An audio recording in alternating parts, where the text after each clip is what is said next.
Kaparthi మనోగతం YouTube ఛానల్కి స్వాగతం, సుస్వాగతం.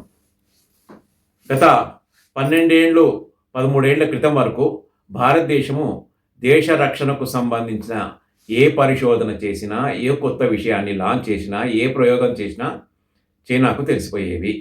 అంటే చైనా నిఘా నేత్రము అంత పవర్ఫుల్గా ఉంటుంది. ఈ ఎలక్ట్రానిక్స్ ఎక్విప్మెంట్లో, టెలికమ్యూనికేషన్స్ ఎక్విప్మెంట్లో చైనా అమెరికాను దాటిపోయింది. అదే అమెరికా కూడా ఒప్పుకుంటుంది.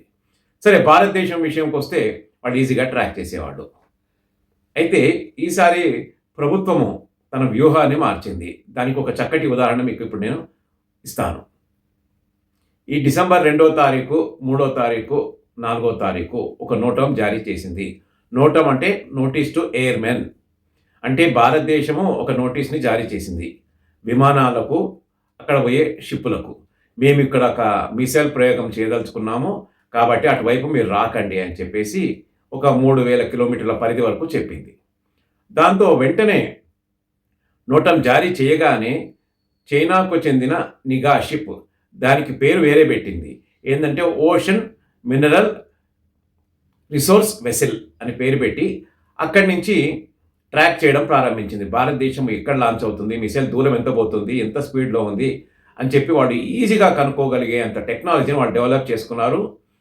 ఆ ఎక్విప్మెంట్ని 3 షిప్పులలో పెట్టి సుమారుగా మనకు 150 నుంచి 200 నాటికల్స్ దూరంలో వాళ్ళు ప్రయోగం గమనిస్తూ ఉన్నారు. ఈ రకంగా ఫస్ట్ టైం నోటీస్ జారీ చేశాము, నోటీస్ టు ఎయిర్మెన్.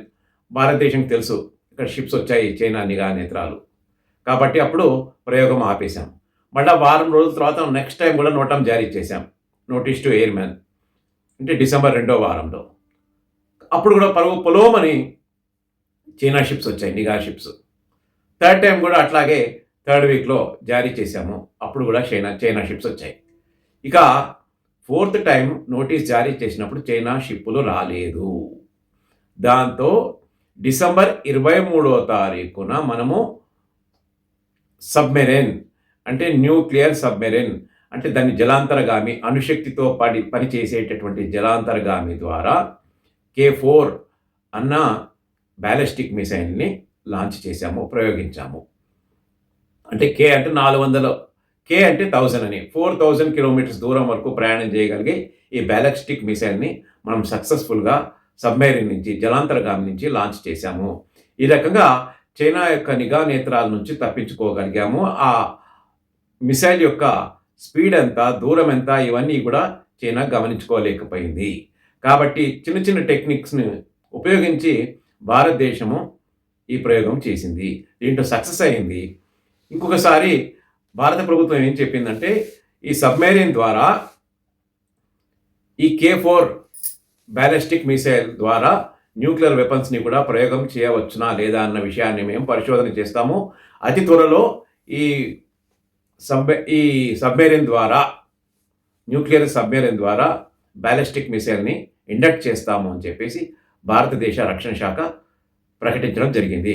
ఫ్రెండ్స్, నిజంగా నేను ఇచ్చిన కాంటెంట్ మీకు కొత్తగా అనిపిస్తే, తెలుగు మీడియాలో కవర్ కాలేదు, ఆ విషయం మీకు నచ్చితే మీ ఫ్రెండ్స్కి, మీ బంధువులకు షేర్ చేయండి.